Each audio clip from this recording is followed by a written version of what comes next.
Greeting everyone. My name is Avi Loeb. I'm a professor of science at Harvard University.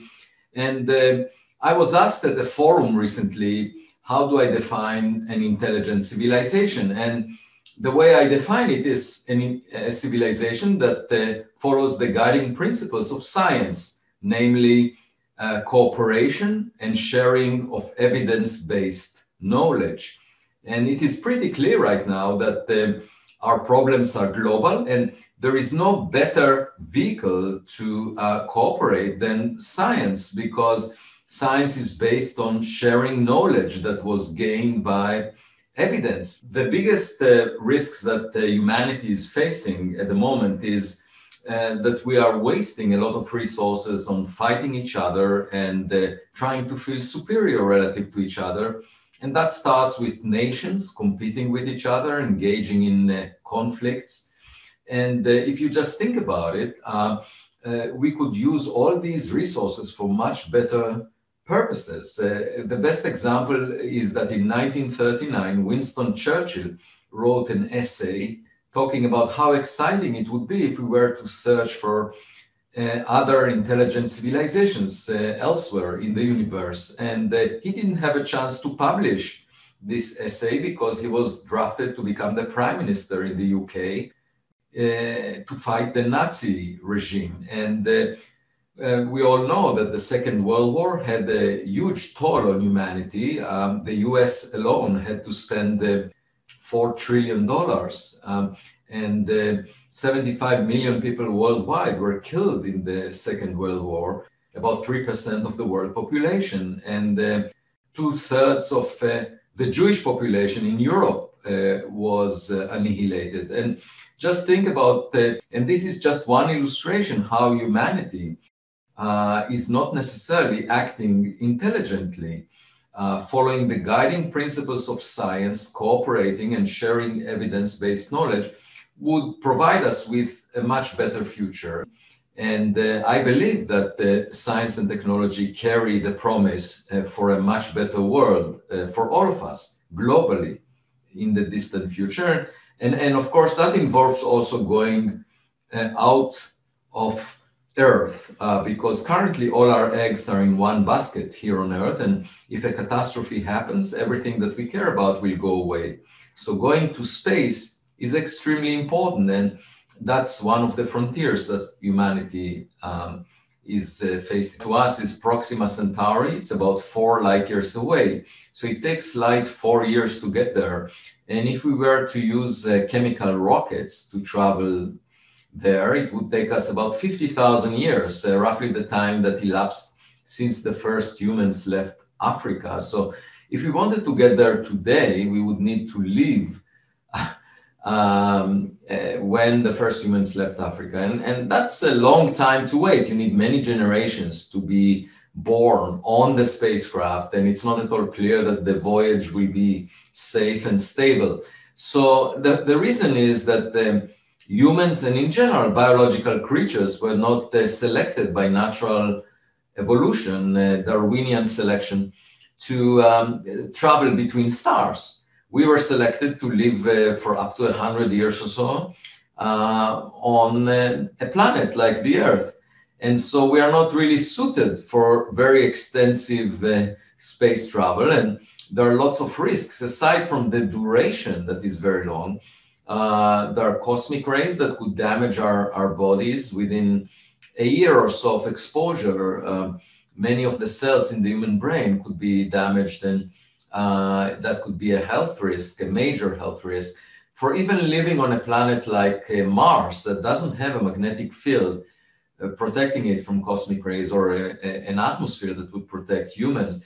So if we ever establish a colony on Mars, we will have to dig deep down and live in a cave, or perhaps build infrastructure that protects the humans over there from cosmic rays. That's non-trivial, and traveling through interstellar space is even more hazardous. So in my view, it makes much more sense to send equipment. And that's why also, if we ever meet signatures of advanced civilizations, we are likely to meet equipment. and the equipment may not be more boring than living creatures, because it could be artificial intelligence. We now know that some of the systems that we built are already able to think better than humans in some aspects. And within a decade, we will have artificial intelligence systems that learn from their own experience and decide based on their own thinking what to do. And if we can do it within a decade, probably other civilizations could have done it long ago, because most of the stars formed billions of years before the sun. And if they had the technological civilization, it could have had much more time than we had over the past century to develop artificial intelligence systems. So you can imagine a spacecraft that is equipped with artificial intelligence as well as with a 3D printer, so that it can replicate itself just like a biological creature on the surface of a planet. And such systems can go from one planet to another if we know how to make life synthetically. At some point, we are working on it in laboratories, and some people are getting close to creating synthetic life. And if we ever manage to do that, you can imagine a situation where artificial intelligence can keep record of the DNA information of the animals it wants to produce, and then with the aid of 3D printers, it could potentially use the raw materials on a planet to make life, and life of different forms, rather than carrying it from Earth. And I see that as a much more practical approach to reproducing life as we know it on another planet, rather than carrying it all the way from Earth to that planet. Very interesting approach. And can you tell us why you started studying astrophysics, and what attracts you to space? I came to astrophysics by chance. I was mostly interested in philosophy at a young age. I grew up on a farm in Israel, and used to collect eggs every afternoon. And on weekends, I drove a tractor to the hills of the village and used to read philosophy books, because philosophy addresses the most fundamental questions we have. It doesn't provide answers, but that was fascinating to me at a young age as a teenager. And then circumstances led me to work in physics. And I felt that it was an arranged marriage kind of after a while. But once I got tenured at Harvard, I realized that maybe I'm actually married to my true love, because I can address questions that used to be philosophical using the scientific method.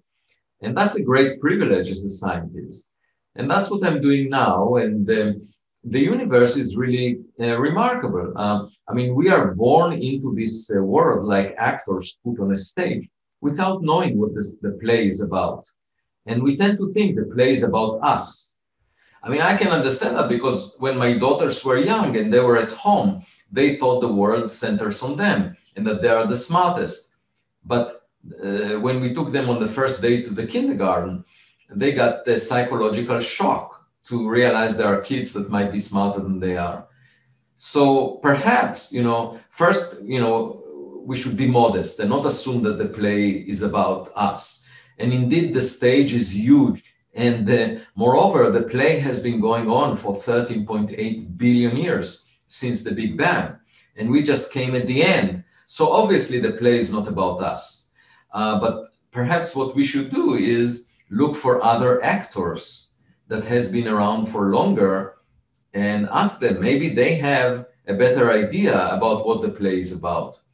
And that's one of my main research activities, trying to find evidence for other civilizations. Yes, thank you very much. And Professor, could you tell us, so we know that we're not alone in the universe. Could you please tell us maybe some facts, direct or indirect, confirming the existence of intelligent beings in the universe that are besides us? In fact, I have a new textbook that is about to be published at the end of June, that will be more than 1,000 pages long, to be published by Harvard University Press, Life in the Cosmos. And in it, I discuss all the important clues that we have about the possibility of life on many other planets. And the one thing we realized recently is, based on data from the Kepler satellite, that not only we are not at the center of the universe, as I mentioned before, but moreover, what we find in our backyard is not special, it's not privileged, because about half of the sun-like stars have a planet the size of the Earth, roughly at the same separation. So if you arrange for similar circumstances as we find here on Earth, you might as well get similar outcomes. And most of the stars formed billions of years before the sun. So they could have had technological civilizations that predated us. And 1 billion years is a lot of time to send probes throughout the Milky Way galaxy into the habitable zone of other stars, and perhaps we were visited. I mean, that's quite a real possibility. In fact, in 2017, the first object that came from outside the solar system was spotted near Earth. It was given the name Oumuamua, which means in the Hawaiian language, a scout.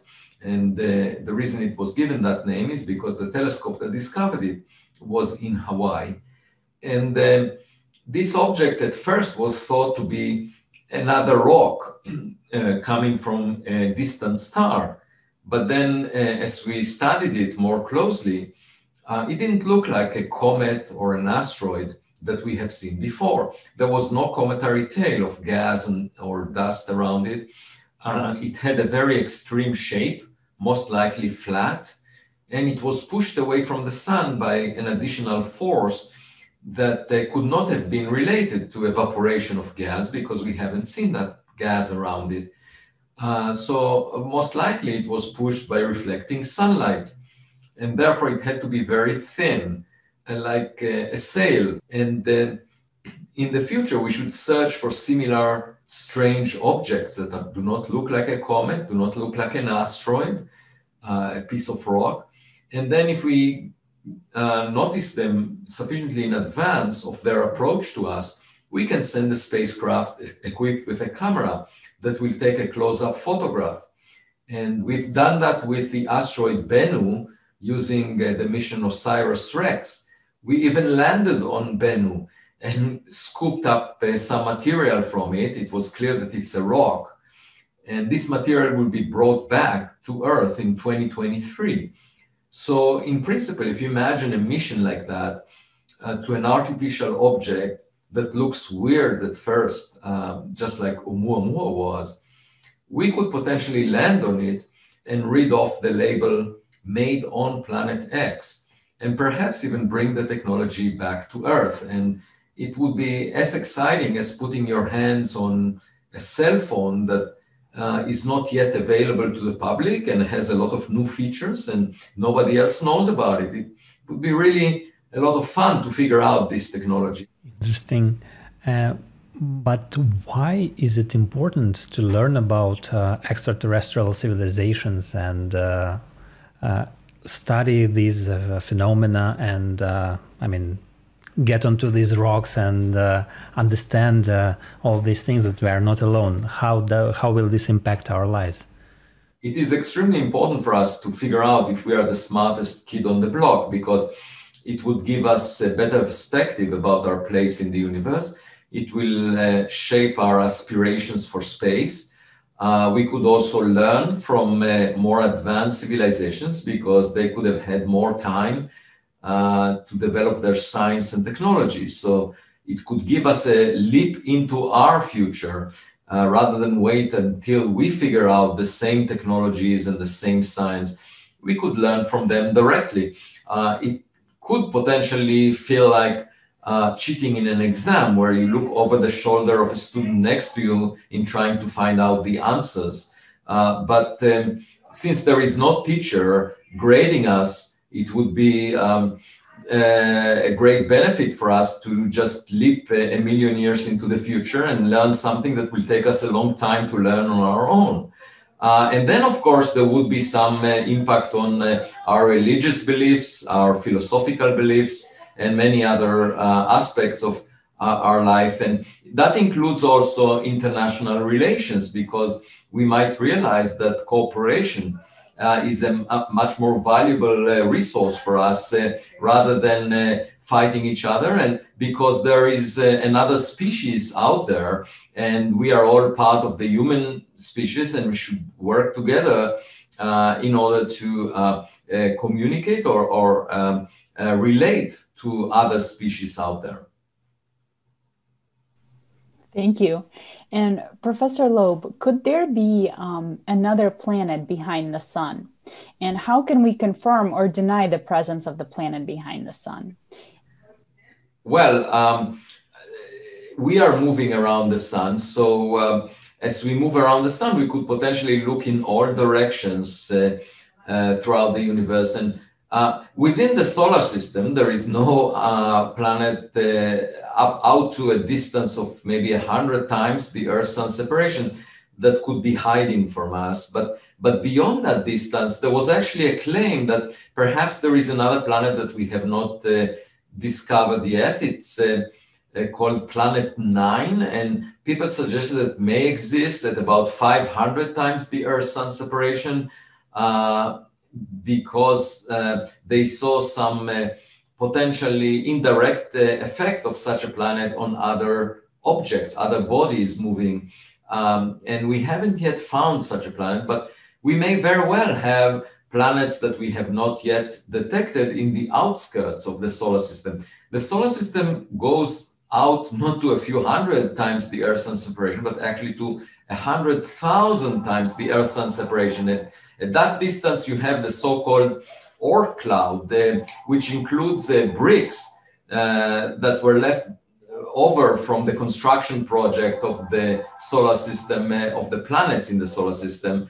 The planets were made out of smaller building blocks, each of which was much smaller than us, and some of them were thrown out during the construction of the planets, and they were kicked to a much bigger volume, which is called the Oort cloud, that goes roughly halfway to the nearest star. So if you think about it, every star could potentially have an Oort cloud of leftover bricks or rocks from the formation process of its planets, and those are touching each other. These Oort clouds are touching just like billiard balls that are densely packed.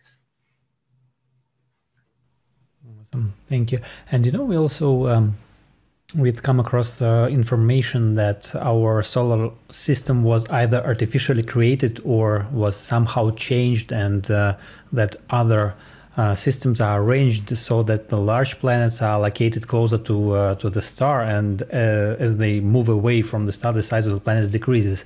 And in our system, like the large planets, they seem to be in the middle. Have you heard something about that? Well, we do see a lot of architectures of the planetary systems out there, and the solar system has some unique properties, but one way to understand the properties is to say there were many more planets or objects in the solar system. Some of them were on orbits that were unstable, that after a while were kicked out of the solar system. And indeed, when people do calculations, they find that there could have been more bodies, but they were kicked out by the force of gravity, due to perturbations by, for example, Jupiter moving around the sun. We have no direct evidence for anything beyond that that shaped the solar system.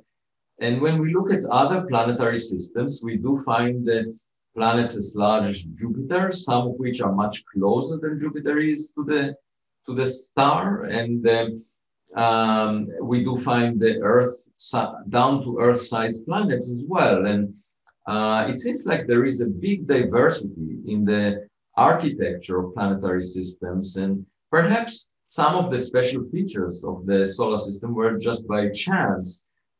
There is no evidence that any engineering project was involved. Thank you very much. And you've been in this field for a very long time. And could you please tell us what difficulties have you encountered in your professional activity and in science in general? And how can these problems be resolved, in your opinion? Well, I was asked by the Harvard Gazette, the official magazine of Harvard, what is the one thing I would like to change about the world? And my answer was, I would like my colleagues to behave more like kids, because kids explore the world, try to understand everything around them, and they do it by putting skin in the game. They are willing to get bruised, and we do see them getting bruised. And they don't have necessarily a prejudice about subjects, and they just explore the world innocently. And I really connect to that approach.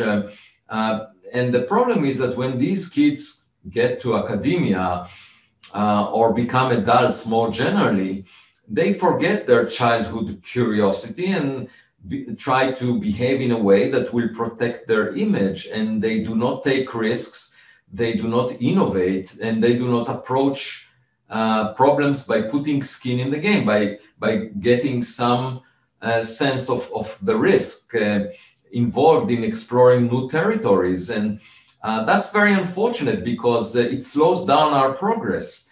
When a kid looks at an object, the kid would turn it around and play with it. And we think that the play is for fun, but in fact, the play is for the kid to figure out what the object is like.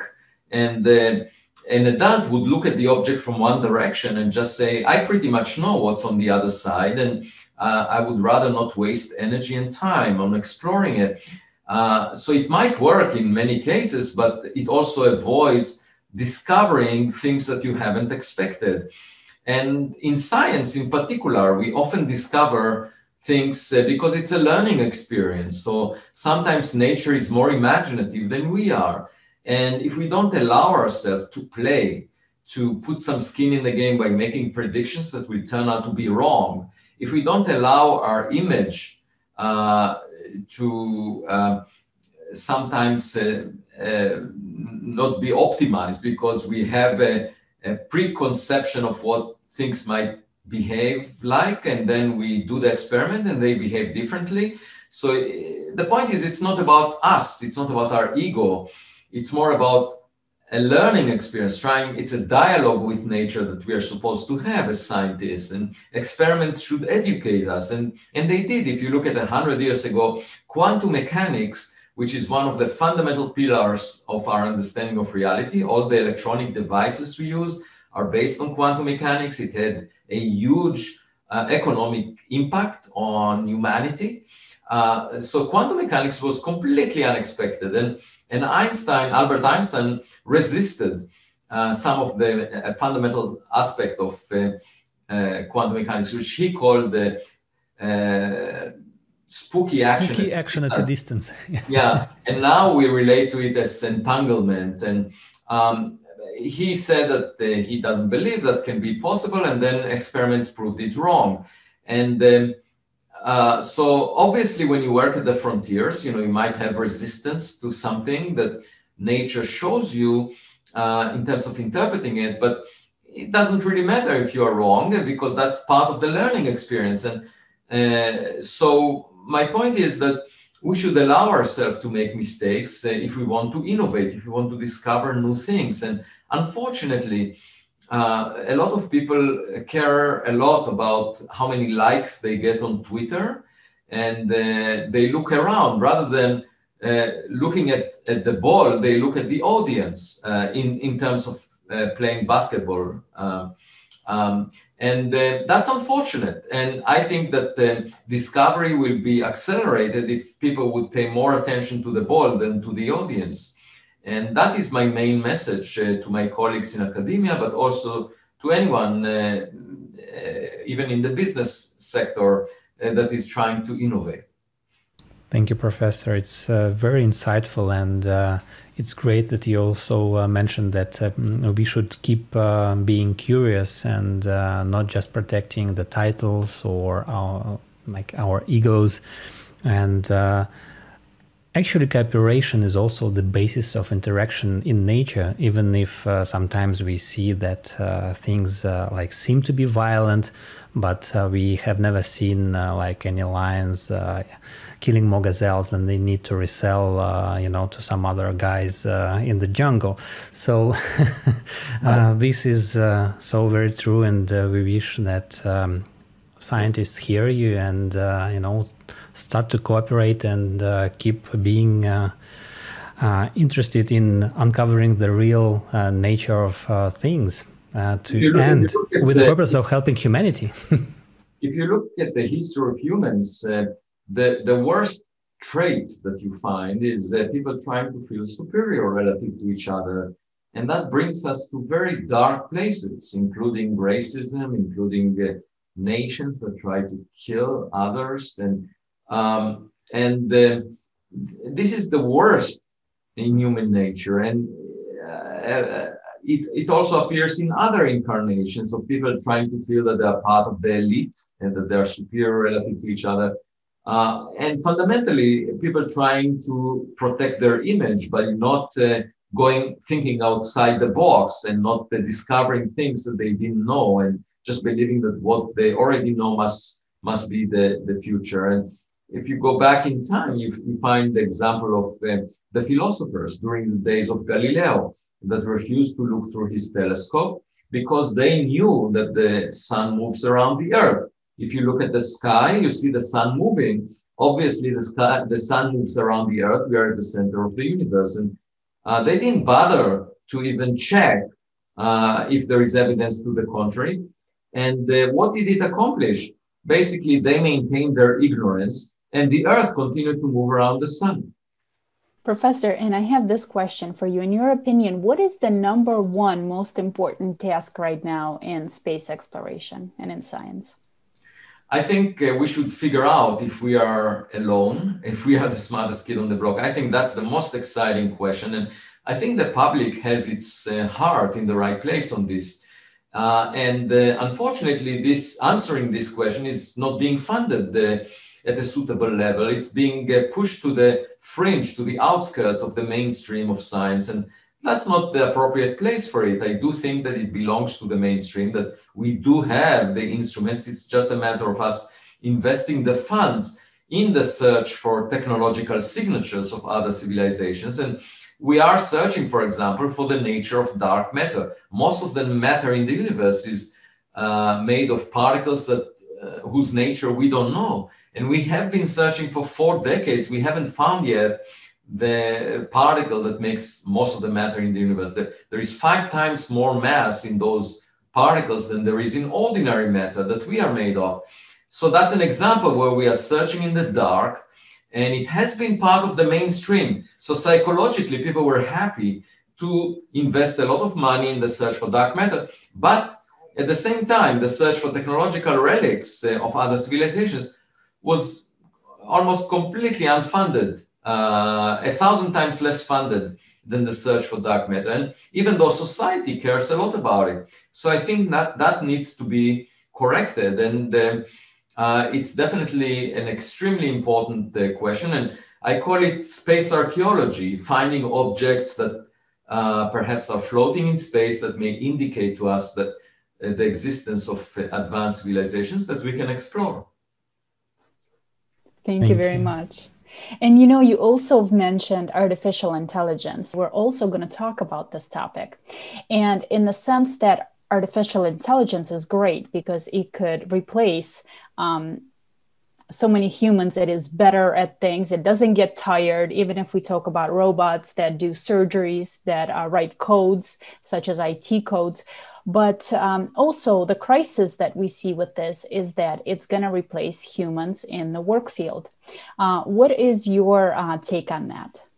My take is that the artificial intelligence is only for our benefit in the sense that we can focus on more important questions rather than being the hunters and the gatherers that have to worry about getting food to the table or working on mundane issues. We can perhaps think about going to space, think about how to make humanity survive all the challenges that are facing us. And instead of providing services, we can let machines do that. And of course, machines can also help us explore space, because imagine that we discover a piece of equipment, some probes that were sent by other civilizations that are very advanced, more advanced than we are. Perhaps we need to use artificial intelligence systems to interpret what we are seeing, the signals that we're getting from that equipment. The experience will be similar to asking your kids to tell you what the meaning is of some content you find on the internet, just because your kids are much more at ease with computers than you are. So we could use artificial intelligence that we develop to help us figure out artificial intelligence of other civilizations. And that's extremely important. That's a very important tool. I should also say that artificial intelligence offers a lot of opportunities for people that used to work in the humanities to get engaged in the sciences, because there are many ethical questions that are brought up to the forefront. For example, if an artificial intelligence system decides whether a person should be treated medically one way or another, and the person dies, who do you hold responsible, and what are the criteria by which a system would operate such that it brings the most good to all humans? There are deep philosophical questions that need to be addressed if we give more authority to artificial intelligence systems.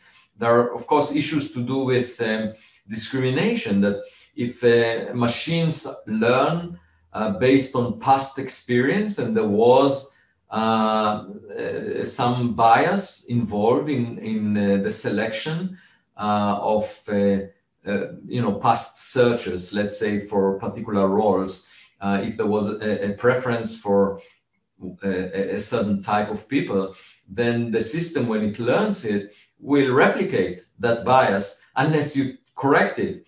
And so there are many interesting questions. There are questions of privacy, and the humanities, people that work on philosophy, psychology, can get engaged and contribute to making better systems in the future. But and I agree, those are all positive things, and that is what we should have in place. But right now, since we live in this consumerist society, in your opinion, what will happen to the people that will lose their jobs due to the fact that artificial intelligence will take over and will do a better job? Yeah, I think the economy should change in the sense that already right now in wealthy countries, people work 5 days a week. So you can imagine a work week being even shorter, but people will get paid. I mean, because the same kind of work can be accomplished in part by the help of machines. And altogether, it will relieve people from the need to work on services. And you can define new challenges that people will be engaged in that are not related to services. You just need to redefine the goals of society and pay people perhaps even for the days that they don't work in the way that they work right now. So I see it as a positive change in the sense that it will free people to focus on more exciting, more interesting problems. And of course, the economics should be such that they would have everything they need. And having the machines do some of the work would allow the rest of us, the humans, to enjoy our lives better. If we organize society properly, if we compensate people beyond the tasks that are currently being performed by humans. Or we could just, organize our society in such a way that since the machines are already doing everything for us, we could just enjoy our lives, and do the things that matter to human beings without working just to survive. This is also a possibility. Exactly. I mean, we are along that path already. If you think about the challenges that used to be for the early humans in the jungles, they had a lot of concerns about surviving in the environment they live in. And nowadays we face much fewer challenges and we live a better life. But we can live an even better life if we had machines doing a lot of the work for us. Yes, better and more accurately, right? I mean, machine will not lose miss a vein or, Right. yes, it'll be But of great. course, there are some issues that will come up, and that has to do with the interface between humans and machines. Because if machines have authority to decide about the fate of humans, you have to implement the appropriate ethical conditions for how the machine makes decisions. But there is also the risk of machines taking over in some way. You want to prevent an unstable society. You want to make sure the humans are in charge. Yes, yes, absolutely. And also, Professor, I just have this quick question. What are your thoughts on free energy? I know you said if we use the energy we have today to travel to other planets, it's going to take us a numerous amount of years that, that we will not see in a few lifetimes. What are your thoughts about the need of free energy to be discovered and used? So, in principle, there are several concepts that allow travel at a higher speed than chemical rockets, and also that do not require that you carry the fuel with you. So, in principle, you're using energy that is available for free. So, for one example, is a light sail, where you're being pushed by light, and that could be the light from the sun, that we get for free. And then on a system like that, you can perhaps get energy from the interaction of the system with the ambient medium as it travels through it. You can charge batteries when you pass close to stars. There is a lot of energy in space that one can, in principle, tap if you have a sufficiently advanced technology that you're using. And I assume that if there are other technological civilizations, they already thought about it and solved these issues. And so we can only try to replicate them. Obviously, you can also have a fusion reactor in your spacecraft that takes a relatively small amount of fuel to create a huge amount of energy. I mean, the sun is basically a fusion reactor, but you can create that possibly artificially. I mean, we are working on it. We haven't yet accomplished that task. So maybe we will in a few decades, and then we can have space propulsion by fusion. But otherwise, one can think of ways to tap the energy available in space rather than carry the fuel with you. Thank you. Thank you very much. And Professor, how important is it today to build a society, a creative society, where humans' life is of the highest value instead of the consumerist society that we live in today? Yeah, I think it's extremely important to pay attention to humans rather than the economics of making a profit, because after all, we are all living our life, and it's the purpose is to make everyone as happy as possible. And that implies that it's not so much about getting products or hardware, it's more about making people feel fulfilled in their life. We live just for a short time, and we better feel happy rather than accumulate goods around us. And so not as much attention is given to that. And perhaps if we have machines like artificial intelligence taking the roles of the difficult tasks, and I should say it's also robots, so that humans can free themselves for the things they really enjoy doing. And I very much look forward to that, but it depends on how we design the future society. If we make it oriented around the human happiness and providing people with meaning to their lives that will make them happy, that's much more important than providing them with the goods that they will pay for. Yes, thank you very much. Right now, people from over 180 countries around the world are working on a major international project called Creative Society. And the purpose of this project is to formulate a model of society where human life is of the highest value and implement it internationally. Could you please tell us, for you personally, what are the key criteria for the Creative Society? And also, how important do you think it is for people to take an active part in the process of transforming the society? Academia should not be considered as an occupation of the elite. In fact, everyone can be engaged in the scientific process. And I think it's important for scientists to explain what they're doing. It's important for people that develop technologies to attend to the needs of people that use those technologies. And altogether, it's society and scientists and technologists working together towards solving the problems that matter to society. It makes no sense for people in academia to work on problems like how many angels can sit on the tip of a pin, because even though it can demonstrate that they might be smart or sophisticated, it does not promote our knowledge on issues that matter to most people. I think it's extremely important for everyone to be engaged because people approached problems from different perspectives. And as a result, if there is a puzzle or a difficult problem that needs to be resolved, having people with multiple perspectives, multiple views as a result of their different backgrounds helps identify the correct solution. If all the people that address a challenge are approaching it from the same perspective, they may miss something really fundamental. So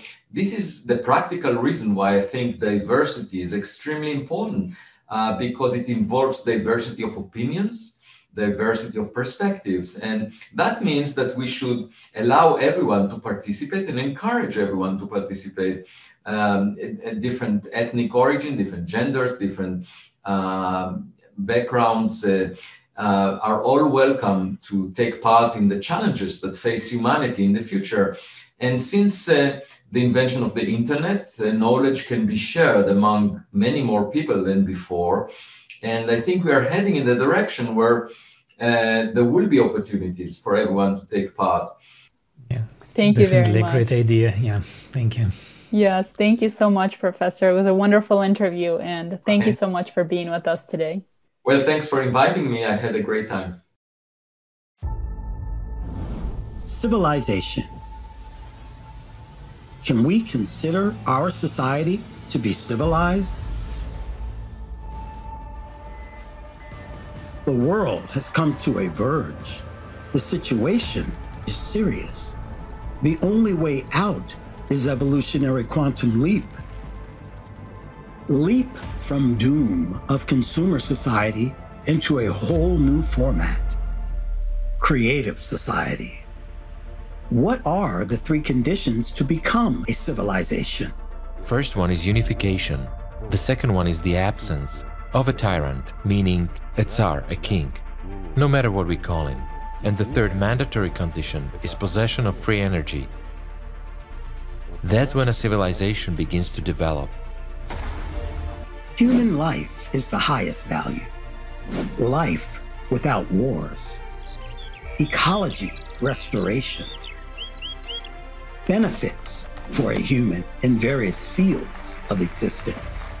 Instantaneous solution of all material problems.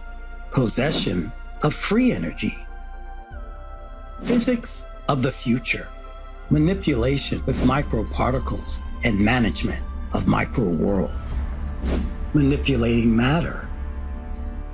Wasteless production. Instant healing of human body. Prolongation of human life beyond the usual lifespan. Non-invasive cosmetic corrections of human body. Almost immediate acquiring of skills on professional levels. Highly developed technologies. Flights to other galaxies. colonization of new planets,